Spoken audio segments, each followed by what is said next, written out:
బలం మీద ఆధారపడాలి. దేవుని బలం మీద ఆధారపడి దేవుని బలాన్ని పొంది దేవుని బలాన్ని ఆశ్రయించి దేవుని బలాన్ని కోరుకొని ఏ ఏ అద్భుతాలు జీవితాల్లో పొందుకున్నారో ఆ 2-3 విషయాలు మీతో పంచుకుంటాను. ఎవరెవరు ఏ రీతిగా దేవుని బలము పొందుకొని ఏ ఏ అద్భుతాలు అనుభవించారో చూద్దాం. దయచేసి మొదటిగా ఆదికాండము 18వ అధ్యాయము, ఆదికాండము 18వ అధ్యాయం.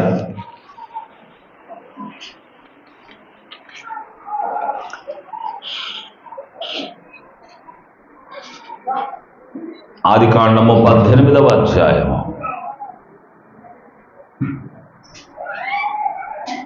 11-12 వచనాలు. అబ్రహామును శారాయును బహుకాలము గడిచిన వృద్ధులై ఉన్నారు. స్త్రీ ధర్మము శారాకు నిలిచిపోయెను గనుక శారా ఏమంటుందంటే, నేను బలము ఉడికిపోయిన దాననైన తరువాత నాకు సుఖము కలుగుతుందా? నా యజమానుడు వృద్ధుడై ఉన్నాడు కదా అని తనలో తాను నవ్వుకున్నది. నేను బలమో ఉడికిపోయిన దానను, ఉడికిపోయింది నా బలం. నేనెట్లా బలం తెచ్చుకోగలను? నేనెట్లా బలవంతురాలని కాగలను? నా వయస్సు ఇంచుమించు 70 సంవత్సరాలు దాకా వచ్చేసింది. 65 సంవత్సరాలు. ఇంకా కొన్ని రోజులు ఆగి ఆగి ఆగి ఎదురు చూస్తే 90 ఏళ్ళు అయ్యాయి ఆమెకి. 90 ఏళ్ల వయసులో గర్భం మృతమైపోయింది. బలం లేదు. దేవుడేమన్నాడంటే, బలం లేని నీకు బలమైన కుమారుణ్ణి ఇస్తానన్నాడు. చమటలు. ఎలా సాధ్యం? బలం లేని నాకు బిడ్డలు కలగడం ఎలా సాధ్యం? నా శరీరము మృతమైపోతుంది, జీవం చచ్చిపోతుంది. ఒంట్లో యాక్టివ్గా ఉండే ఎముకలు సన్నగిల్లిపోతా ఉన్నాయి, బలహీనమైపోతా ఉన్నాయి. నరాల పౌష్టికత్వం క్షీణించిపోతా ఉంది. నరాలు యాక్టివ్గా పనిచేసే ఒకప్పుడు ఇప్పుడు చాలా నీరసించిపోతున్నాయి. కూర్చుంటే లేవలేకపోతున్నాను, లేస్తే స్పష్టంగా సిట్రైట్గా కూర్చోలేకపోతున్నాను. ముసల్దాన్ని అయిపోయాను, బలహీనరాలను అయిపోయాను. నేను ఎలా బలం పొందుకొని బిడ్డను కనగలను అనేది శారా ఉద్దేశం. రోమాపత్రిక 4వ అధ్యాయంలో దేవుడు ఆ స్త్రీని గురించి లేదా అతని యజమానుని గురించి ఏమంటున్నాడు? ఒకసారి 17వ వచనం చదవండి. తాను విశ్వసించిన దేవుని ఎదుట అనగా మృతులను సజీవులుగా చేయువాడును, లేని వాటిని ఉన్నట్టుగానే పిలుచువాడునైన దేవుని ఎదుట. దేవుని ఎదుట అంటే మృతులైన వారిని కూడా ఏం చేయగలడు?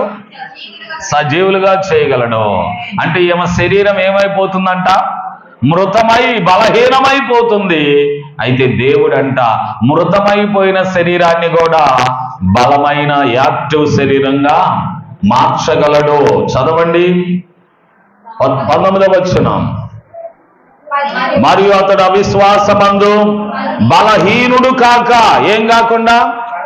బలహీనుడు కాక, అతడు విశ్వాసమనందు బలహీనుడు గాక రమారమి 100 ఏండ్ల వయస్సు గలవాడై ఉండి అప్పటికి తన శరీరము మృతతుల్యమైనట్టును శారా గర్భము కూడా మృతతుల్యమైనట్టును ఆలోచించాడు గాని అవిశ్వాసము వలన దేవుని వాగ్దానము గురించి సందేహింపక దేవుని మహిమపరిచి ఆయన వాగ్దానం చేసిన దాన్ని నెరవేర్చుటకు సమర్థుడని రూఢిగా విశ్వసించి విశ్వాసం వలనే బలం పొందుకున్నాడు. గట్టిగా చప్పట్లు కూడా దేవుని స్తుతిద్దాం. యెహోవా నా బలమా, యథార్థమైనది నీ మార్గం, పరిపూర్ణమైనది నీ మార్గం. యెహోవా. హల్లెలూయా. ఎవరి వలన వీళ్ళు బలం పొందుకున్నారు? దేవుని వల్ల ఏ వైద్యశాలను దర్శించలేదు, ఏ వైద్యుని దగ్గరకు వెళ్ళలేదు, ఏ జ్ఞాని దగ్గరకు వెళ్ళలేదు, ఏ మాంత్రికుని దగ్గరకు వెళ్ళలేదు, ఏ అధికారి దగ్గరకు వెళ్ళలేదు, ఏ బంధువుని దగ్గరకు వెళ్ళలేదు, ఏ స్నేహితుని దగ్గరకు, ఏ రాజు దగ్గరకు వెళ్ళలేదు. వీరు దేవుని ఆశ్రయించారు, దేవుని దగ్గరకు వెళ్ళారు. దేవుడే మృతమైన వారి శరీరాన్ని బలపరిచాడు. చప్పట్లు కొట్టి దేవుని స్తుతించండి.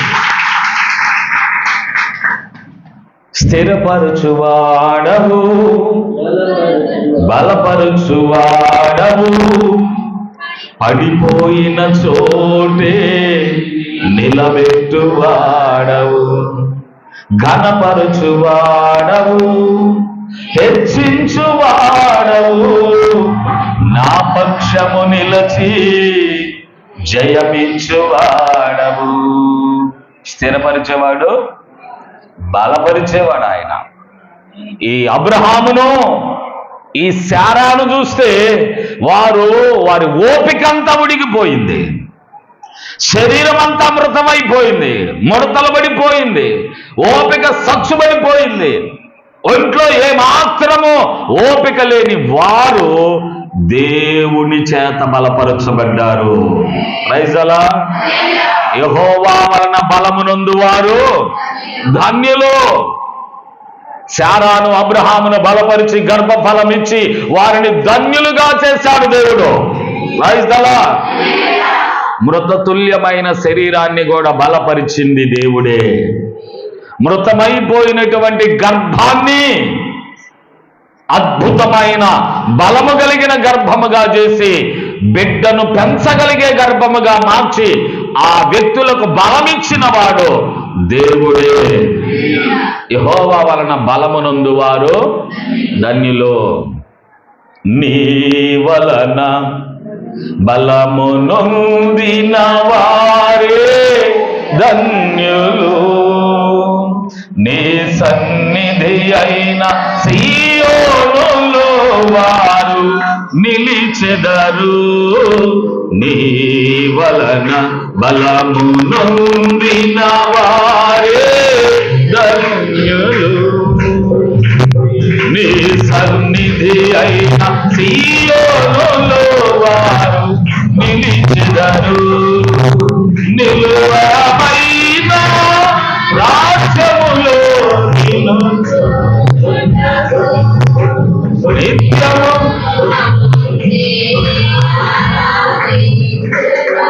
తుది వరకు. అది యేసయ్యా కనికరముగా మనోహర ప్రేమ. యేసయ్యా మనోహర ప్రేమకు నీవేగా సంతోషగానము, సర్వ సంపదలకు ఆధారము. నీవేగా అర్థం సర్వ సంపదలకు. యేసయ్యా కనికరముగా మనోహర ప్రేమకు నీ వలన బలమునొందిన వారే ధన్యులు, నీ సన్నిధి అయిన సీయోనులో వారు నిలిచెదరు. నీ వలన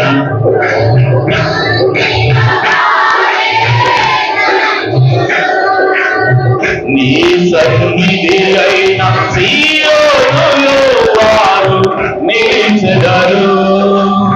నిలువరమైన రాజ్యములో నిన్ను చూచుటకు నిత్యము కృప పొంది జీవించుము ఇలా ఈ కొరకే. నిలువరమైన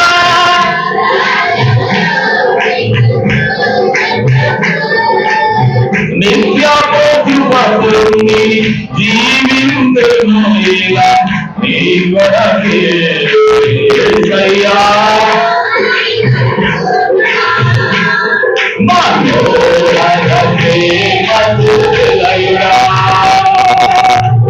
యేసయ్యా మనోహర ప్రేమకు నిలవున నీవేగా సంతోషగానము సర్వ సంపదలకు నీవేనా సంతోషగానము సర్వ సంపదలకు ఆరాధనకు యోగ్యుడవు ఆరాధనకు యోగ్యుడవు ఎల్ల వేళలా పూజ్యుడవు ఎల్ల వేళలా పూజ్యుడవు ఆరాధనకు యోగ్యుడవు ఎల్ల వేళలా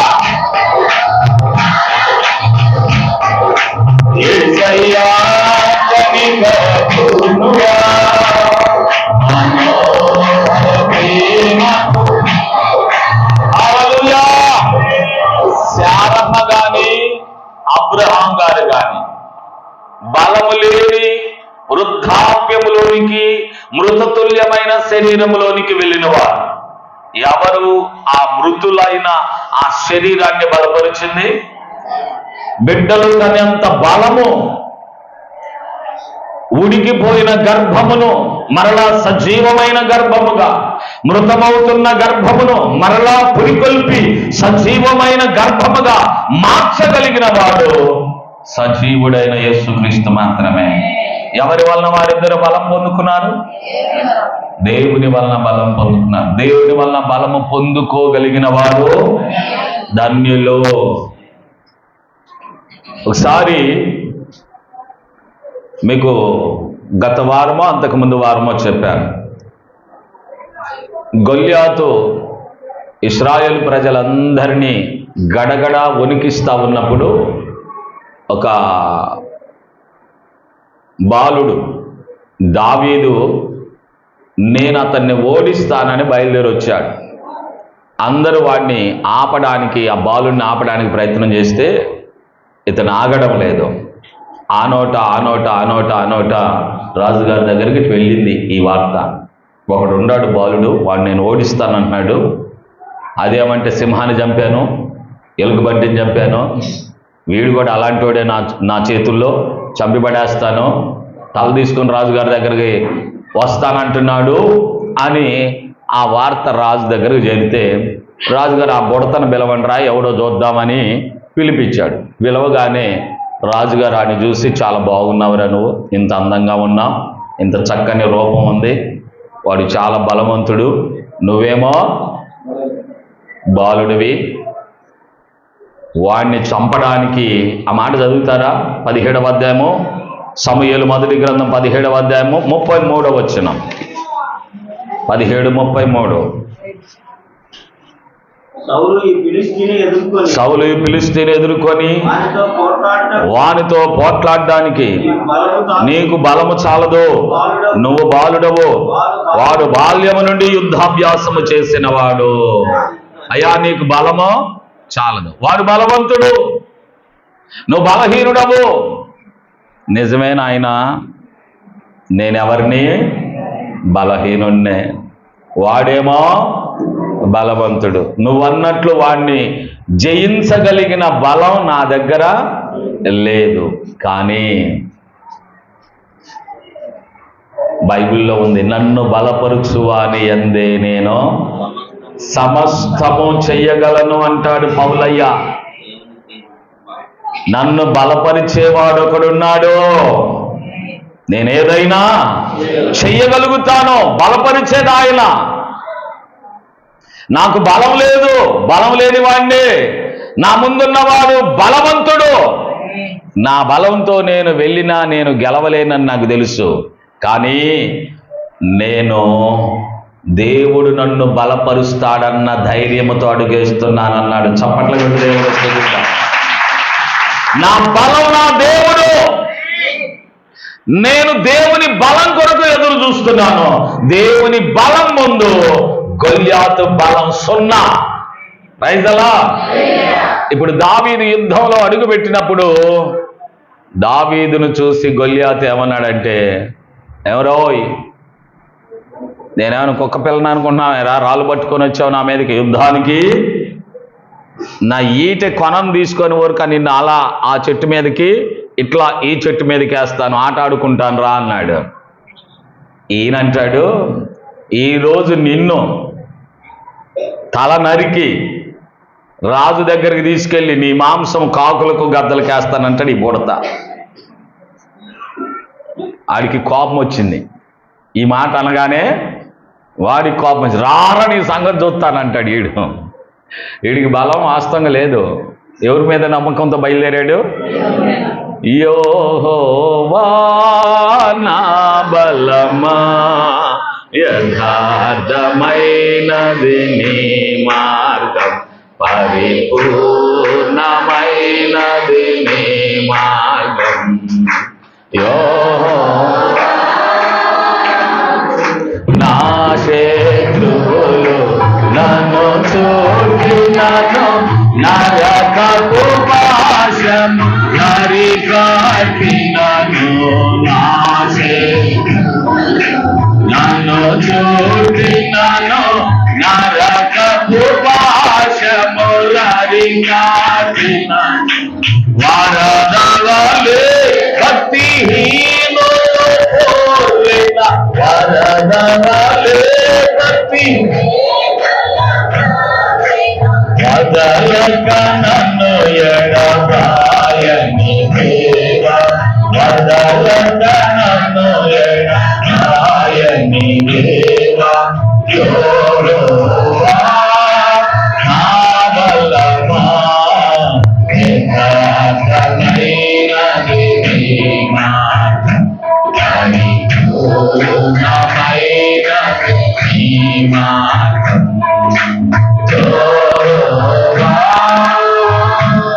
దావీదు బలం లేని వాడే, కానీ దావీదును బలపరిచింది ఎవరు? దేవుడు. గొల్యాతును ఒక్క చిన్న రాయితో బోర్ల పడేటట్టు కొట్టాడు. పరిగెత్తుకుంటూ పోయి వాడి వరలో కత్తి తీసి వాడి తల నరికేశాడు.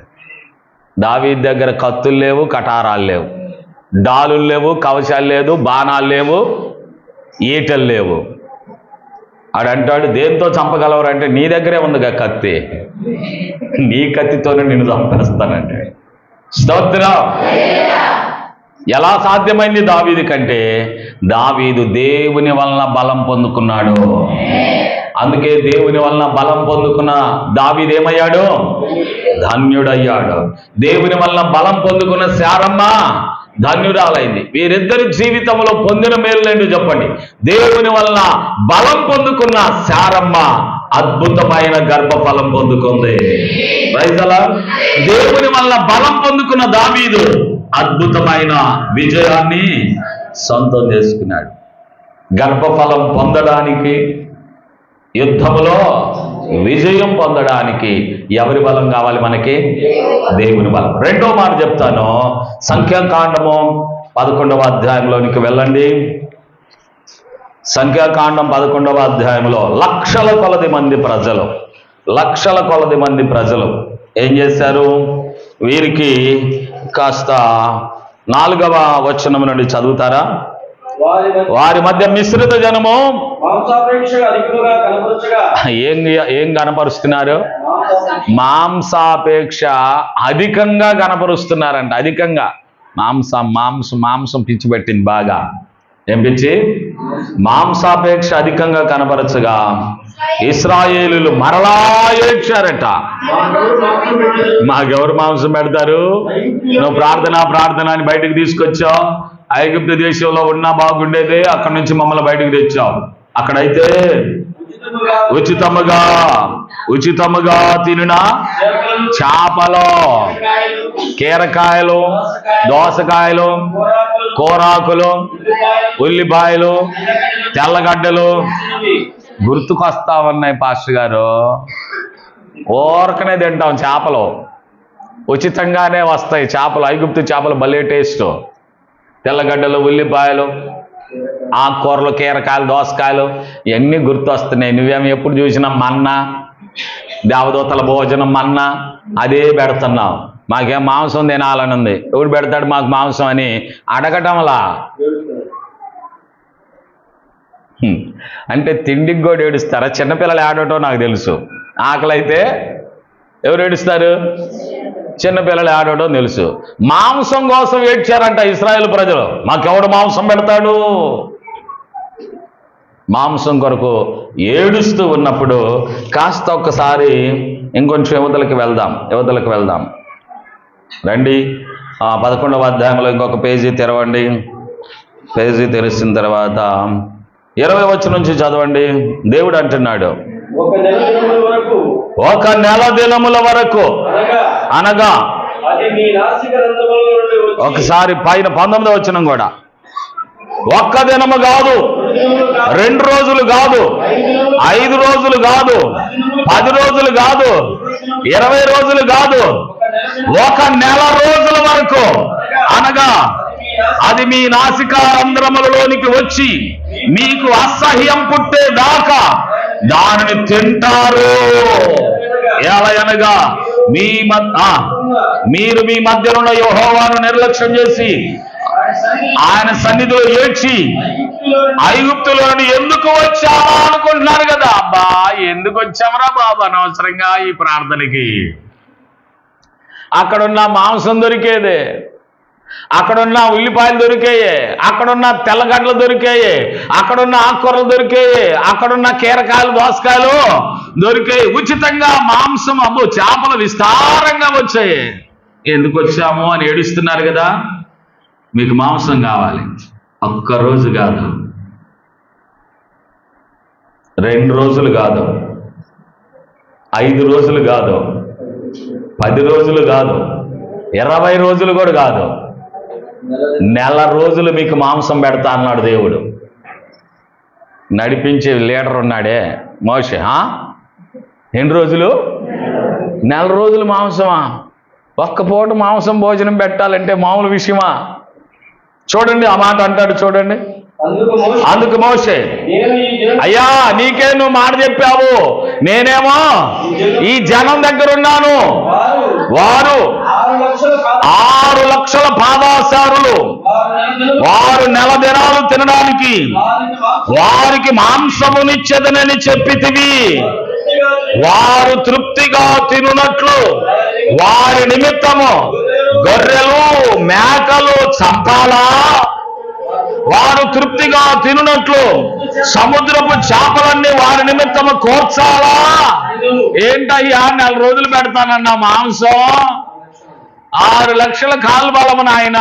60 మంది వస్తే అన్నం వండలేక క్యాటరింగ్ ఎత్తున్నాం మేము. రైతులా 6 లక్షల మంది పాదాచారులు తినడానికి ఒక పూట కాదే, రోజుకు 3 పూటలు, ఒక రోజు కాదే, ఇంచుమించు 30 రోజులు పెడతానన్నా. ఏం సముద్రంలో చేపలన్నీ తెమ్మంటావా నన్ను పోయి? గొర్రెల మందలన్నీ ఆడ దొరికితే ఆడ గొర్రెల మందలు తెచ్చి వధించి భోజనం పెడదామా? ఎట్టాగా, ఎందుకంటున్నావు అని మోషే దేవుణ్ణి అడుగుతున్నాడు. నేనేం ఇలా మధ్యలో ఉన్నా, నువ్వేం మాట చెప్పి పక్కకు పోతావు? నువ్వు కనపడేది నేను. ఈ బగిలేది ఎవరికి? నాకు. ఈ జనం సామాన్యులు కాదు. అయ్యా నీకు మరి ఎందుకు చెప్పావయ్యా అట్లాగా 4 రోజులు పెడతానన్నావు? ఎలా సాధ్యమయ్యా అని అడిగాడు మోషే. ఇప్పుడు చదవండి 23వ వచనం. అందుకు యెహోవా మోషేతో ఇట్లా, నేను యెహోవా బాహుబలము తక్కువైందా?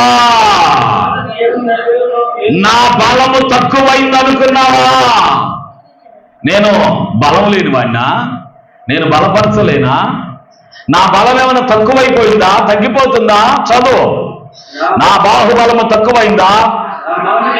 నా మాట నీ ఎడల నెరవేరును లేదు, ఇప్పుడే చూస్తావని మోషే బయటకు వచ్చి యెహోవా మాట జనులతో చెప్పి, జనుల పెద్దల్లో నుండి 70 మంది మనుషులను పోగు చేసి గుడారము చుట్టూ వారిని నిలబెట్టగా యెహోవా మేఘములో దిగి అతనితో మాట్లాడి అతని మీదకి వచ్చిన ఆత్మలో భావ 70 మంది పెద్దల మీద ఉంచెను. కావున ఆ ఆత్మ వారి మీద నిలిచినప్పుడు వారందరూ ప్రవచించిరి. దేవునికి స్తోత్రం కలుగునుగాక. హల్లెలూయా. నా బలం తక్కువైంది అనుకుంటున్నారా నాయన? అంటే భోజనం పెట్టలేనంత బలహీనున్నా? మనమైతే ఏమనుకోబాకండి, పాస్టర్ గారు ఎంతమంది వస్తారు దేనికి? మరి వండుకోవాలిగా, మరి మేము చూసుకోవాలిగా. అమ్మా 10 మంది వస్తారు. 10 మంది వస్తారా అంటే అర్థమైంది 10 మందికి కాదులే, కానీ నీకన్నో నీతో పాటు ఆదాం అన్నయ్యకి, ఇంకొస్తే పాస్టర్ గారికి, ఇంకొస్తే స్టీఫెన్ అన్నయ్యకి, ఇంతవరకు మన పరిస్థితులు అలా ఉన్నాయి. కానీ దేవుడు మనలాంటోడా? లక్షల మందికి 3 పూట్ల కాదు 30 రోజులు అంటే 90 సార్లు మాంసపు భోజనం పెట్టగలిగిన వాడు దేవుడు. చప్పట్లు కొట్టి దేవుని స్తుతిద్దాం. రైతులా, ఏమైనా చేయగలవు, స్థితినంతా మార్చగలవు, నీ నామముకే మహిమంతా. ఏంది అట్లానే చూశారు? ఏందమ్మా అట్లానే చూశారు? కథ మొత్తం మార్చగలవు కదా పాడాల్సింది. ఏంది స్థితి అంటాడు? కథలు మార్చేవాడు దేవుడే, కానీ ఉన్న స్థితులు కూడా మార్చగలడు ఆయన. నీ స్థితిని మార్చగలడు. Praise the lord. ఈ స్థితిలో ఉన్నావంటే అమ్మా నువ్వింకా బ్రతికున్నావంటే, ఈ స్థితిలో ఉన్నా నువ్వింకా బ్రతికున్నావంటే,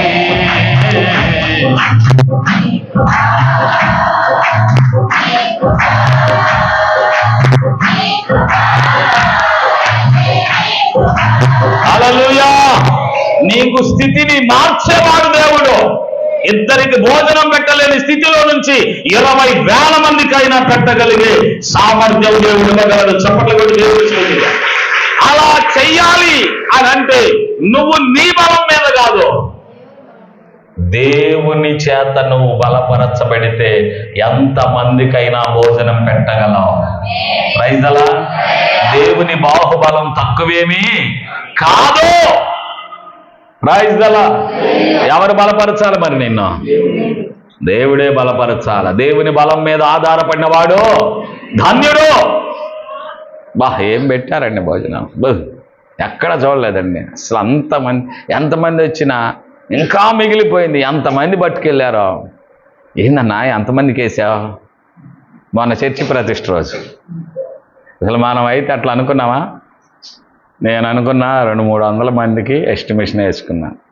2,000 మందికి చేయించాడు దేవుడు భోజనాలు. Praise the lord. 200 మంది లేకపోతే మహా అయితే 300-400 మంది అనుకున్నా నేను, కానీ 2,000 మందికి భోజనం పెట్టించాడు దేవుడు. అంతా చికెన్తోనే. కొంతమంది అయితే అసలు ఇంకేది ఏయ్ అంటే మన బలం అది.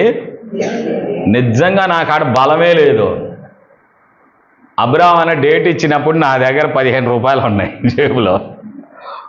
10 రోజులు టైం పెట్టాడు. 3వ తారీఖు డేట్ ఇచ్చాడు, 13వ తారీఖు పెట్టుకోమన్నాడు. 15 రూపాయలు ఉన్నాయి జేబులో. 2 లక్షలు ఖర్చు పెట్టించాడు దేవుడు. చప్పట్లు కొట్టి దేవుడు. భోజనాలకేమి, సేవకులకేమి, కానుకలేమి, ట్రావెల్స్ ఏమి, సిస్టానికేమి, మరి ఎల్ఈడీలకేమి, సౌండ్ సిస్టానికేమి, ఆర్కెస్ట్రా వాళ్ళకేమి, డయాస్ వాళ్ళకేమి, ఇంచుమించు భోజనాలతో సహా. అసలు నేను అదే మొదటిసారి. పిల్లలకి పెళ్ళిళ్ళు చేసినా అంత ఖర్చు పెట్టలేదేమో, చాలా సింపుల్గా చేశాను. కానీ నన్ను బలపరిచింది నా కుటుంబం కాదు, లేకపోతే నా సొంత బలం కాదు, నాకేం లేదు. నన్ను బలపరిచింది ఎవరు? దేవుడు. ఏది అడిగినా సరే కానీ అంటున్నా. ఏందన్నావు అన్నారు చాలా. మరి నా కాడ ఏమీ లేవు, ఇస్తాడు. కానీ తర్వాత కొద్దిగా గొప్ప కొంచెం అప్పులు ఉన్నా అవే తీర్చబడుతున్నాయి. ఆగడం లేదుగా, ఏది ఆగదు. బలపరిచేవాడు ఎవరు? బలపరచువాడవు. ఎందుకు ఎడుతారు? వదిలిపెడతారు. ఉండండి అన్న, పగులంతా ప్రార్థనలు అన్నా. ఇప్పుడు కూడా అక్కడికి ఆడుకో తీసుకెళ్ళి కాసేపు ప్రార్థన చేయించావు, మళ్ళా ఏడుకు తీసుకొచ్చి మమ్మల్ని నలగొడుతున్నావు. ఇంక వదిలేయచ్చు కానీ పుణ్యం అంటుంది అన్నట్టుగా చూస్తున్నారు. సిట్ రైట్, అంతేనా? వదిలిపెట్టినా? స్తోత్రం. ఇంకొక మాట అన్న చెప్తానులే ఒకట. దావీదును బలపరిచింది ఎవరు? శారమ్మను బలపరిచింది ఎవరు? ఇప్పుడు మనం చదువుకున్న వారిని మోషేను బలపరిచి 6 లక్షల మందికి నెల రోజులు భోజనం మాంసపు ఆహారం పెట్టిన వాడెవడు? దేవుడు. దేవుని ధననిధి ఉంది. ఆయన అడగాలే గాని ఆకాశపు తలుపులో తెరవగలడు. ఆయన పట్టజాలనంత విస్తార దీవెనలు కొమ్మరించగలడు. సమృద్ధి భోజనం పెట్టగలడు. ఆయన బలం తక్కువ కాలేదు. చప్పట్ల కొట్టి దేవుని స్తుతి. కాబట్టి మనం ఆయన బలం మీద ఏమవుదాం?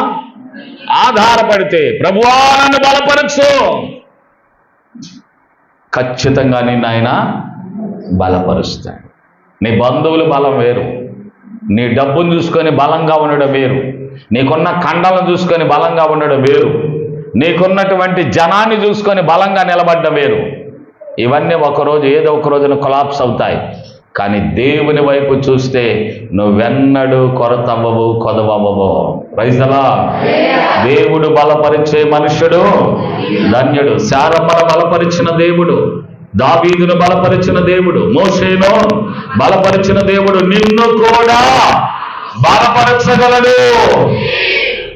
బలపరచడం వల్ల వచ్చిన లాభాలు: 1 గర్భఫలం, 2 యుద్ధములో విజయం, 3 నెలల తరబడి మాంసపు ఆహారం. విందే, లక్షల మందికి విందో. తర్వాత మాట చూద్దాం. ఒకసారి న్యాయాధిపతుల గ్రంథం 6వ అధ్యాయం. న్యాయాధిపతుల గ్రంథం యెహోషువ తర్వాత ఉంటుంది. 6వ అధ్యాయము తీశారా? 11వ వచనం నుంచి. యెహోవా దూత వచ్చి అబీయెజ్రీయుడైన యోవాషుకు కలిగిన ఒఫ్రాలోని మస్తకి వృక్షం క్రింద కూర్చున్నాడు. యోవాషు కుమారుడైన గిద్యోను మిద్యానీయులకు మరుగైనట్లు గానుగ చాటున గోధుమలు దొల్లగొట్టుకొని చుండగా యెహోవా దూత అతనికి కనబడి, పరాక్రమం కలిగిన బలాఢ్యుడా, దేవుడు నీకు తోడై ఉన్నాడని అతనితో చెప్పాడు. ఏం చెప్పాడు? భయపడి దాక్కున్నావా? గానుగ చాటున గోధుమలు దొల్లగొట్టుకుంటున్నావా? అప్పుడు ఏమంటారా అన్ని? నువ్వైతే ఏమంటా? పిరికోడా. మనం ఏమంటావాడిని? పిరికోడా. దాక్కున్నావేరా పిరికోడా, ధైర్యం లేనోడా మనం అంటాం కదా. కానీ దేవుడు వచ్చి ఏమన్నాడు తెలుసా? పరాక్రమము కలిగిన. ఊరికాయ భలే చెప్పావు, నాకేడుంది పరాక్రమం, అంత పరాక్రమం కలిగిన వాడిని తిట్టేందుకు దాక్కుంటాను అన్నాడు ఆ అబ్బాయి. ఎవరు? గిద్యోను అన్నాడు. చూడండి, చదవండి. ఇక గిద్యోను చిత్తము నా యేలిన వాడా, యెహోవా నాకు తోడుగా ఉంటే ఇంత నాకెందుకు సంభవించింది? యెహోవా ఐగుప్తు నుండి మమ్మల్ని రప్పించాడని చెప్తున్నాడే, మా పితరులు మాకు వివరించిన అద్భుతాలన్నీ ఇప్పుడు ఏమైపోయినాయి అయ్యా? యెహోవా మమ్మల్ని విడిచిపెట్టి మిద్యానీయుల చేతికి అప్పగించాడని ఆయనతో చెప్పాడు. అంతటా యెహోవా అతని తట్టు తిరిగి, ఓయ్ బలము తెచ్చుకో. చప్పట్లు కూడా దేవుని స్తుతిగా. ఇప్పటి వరకు బలహీనుడిగా ఉన్నావు కదా, ఏమైపోయింది దేవుని సహాయం? ఏమైపోయింది దేవుని యొక్క బలం? ఏమైపోయింది దేవుని ఆశ్చర్య కార్యాలు? ఎందుకు మాకు ఈ కర్మ? ఎందుకు మాకు ఈ దరిద్రం? ఎందుకు మా పంట మేము అనుభవించలేని ఈ దీనస్థితి? అనగానే దేవుడు అంటున్నాడు, బలము తెచ్చుకో. ఎవరి వలన బలం వచ్చింది నీకు? యెహోవా వలన బలం తెచ్చుకో. చదవండి ఇప్పుడు. బలము తెచ్చుకొనము, బలము తెచ్చుకొని వెళ్ళి మిద్యానీయుల చేతిలోని ఇశ్రాయేలును రక్షింపమా, నిన్ను పంపిస్తున్న వాడను నేనే. దేవునికి స్తోత్రం కలుగును గాక. నేనే, బలం తెచ్చుకో అన్నాడు. అంటే ఎవరు బలపరుస్తున్నట్టు? ఇప్పుడు దేవుడు అతన్ని బలపరుస్తున్నాడు. ఎవరతను? గిద్యోను. గిద్యోను గిద్యోను బలపరిచినవాడు, ఏలియాను బలపరిచినవాడు, శారాను బలపరిచినవాడు, సంసోన్ను బలపరిచినవాడు, చెప్పుకోవడానికి బోల్డన్ని ఉన్నాయి. మోషేను బలపరిచినవాడు. బ్రదరు రెడ్డిపాల్ గారు ఒక పాట పాడతాడు, అగ్ని మండించు నాలో అగ్ని మండించు. ఏం మండాలి నీలో? అగ్ని. అగ్ని మండుతుంటే నీళ్ళు చల్లే వాళ్ళం ఎక్కువైపోతున్నాయి. మనమో నేను వెళ్తూ ఉంటే పాస్టర్ గారు, నేను ఈరోజు పాస్టర్ గారిని ఇలా ముప్పు తిప్పలు తిప్పాను. నేనంటే ఏందో చూద్దు రామ్మ అని ఇంటికాడికి కూర్చొని వచ్చేసరికి ఏం అర్థం కాక కనీసం ఏమనుకోబాకు పాస్టర్ మరి ఎలక్కరని. ఇంటికి వస్తే ఎవరైనా తొందరగా ఆరాటంతో అయ్యా మంచినీళ్ళు తాగుతావా, అయ్యా భోజనం తింటావా అని అంటారు కదా. సరే నేను ఆడోసైతే తింటానని ఆమెకి అంతే కదా. కానీ నేను ఆడ తిన్నాను నాకే తెలుసు. నేను బడాయిగా చెప్తా, నాకేం బాధ లేదు, ఆడ తిన్నా ఏడు తిన్నానంట. అందుకని ఆమె పాపం నన్ను ఇంక పెద్దగా పట్టించుకోదు. ఈరోజు చెప్తే కుదరదులేని తీసుకెళ్ళా.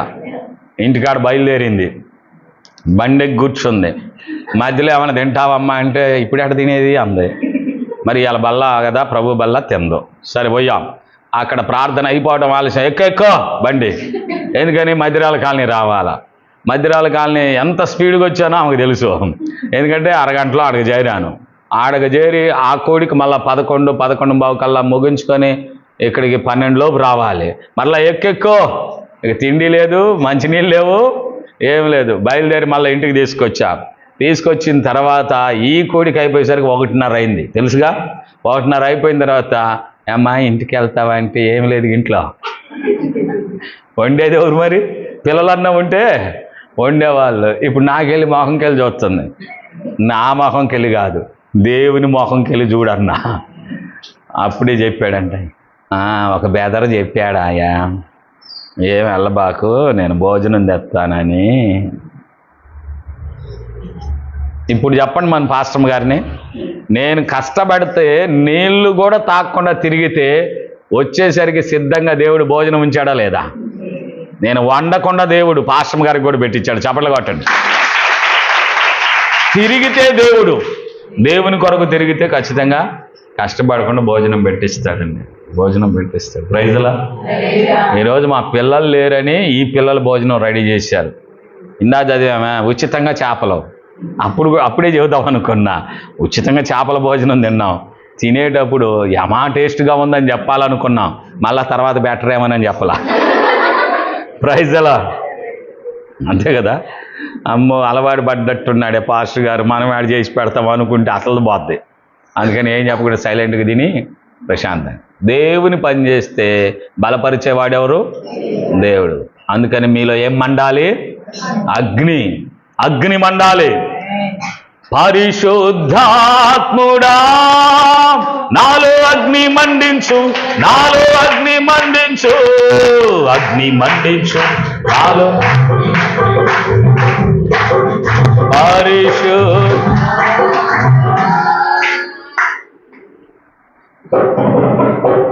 వందనాలు వద్దులేదు. ఇందులోనే ఒక వచనం ఉంది, ఏమని? నీవు గిద్యోన్ని ఉందా లేదా? అందులో గిద్యోన్ని బలపరిచావో. స్తోత్రం. బలపరిచింది దేవుడే. దేవుని బలం మీద ఆధారపడితే మృతమైన గర్భము గర్భఫలాన్ని పొందుద్ది. దేవుని బలం మీద ఆధారపడితే బాలుడైనా బలవంతుని పడగొడతాడు. చప్పట్లు కొట్టి దేవుని స్తుతించాడు. దేవుని బలం మీద ఆధారపడితే ఇద్దరికి భోజనం పెట్టలేని వారిని కూడా 6 లక్షల మందికి మాంసముతో పెట్టే స్థాయిని దేవుడు ఇస్తాడు. చప్పట్లు కొట్టి దేవుని స్తుతించాడు. శత్రువుకు భయపడి గాలుల చాటున దాక్కున్న వాడిని కూడా శత్రువుల మధ్యలో భోజనాన్ని సిద్ధం చేసేవాడు, బలపరిచేవాడు దేవుడు. స్తోత్రం. అందుకే చెప్తున్నాను, దేవుని చేత బలపరచబడేవాడే ధన్యులు. నీ బలగం చేత బలపరచబడితే కాదు ధన్యత, నీకున్న ధనం చేత బలం తెచ్చుకోగలిగితే కాదు ధన్యత, దేవుని చేత నువ్వు బలపరచబడితే ధన్యత. అందుకు ధన్యులం కావాలి, బలం దేవుడు ఇవ్వాలి. ఓకే, చాలా సంతోషం.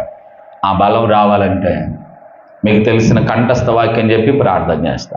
యెహోవా కొరకు ఎదురు చూసేవారు నూతన బలం పొందుతారు.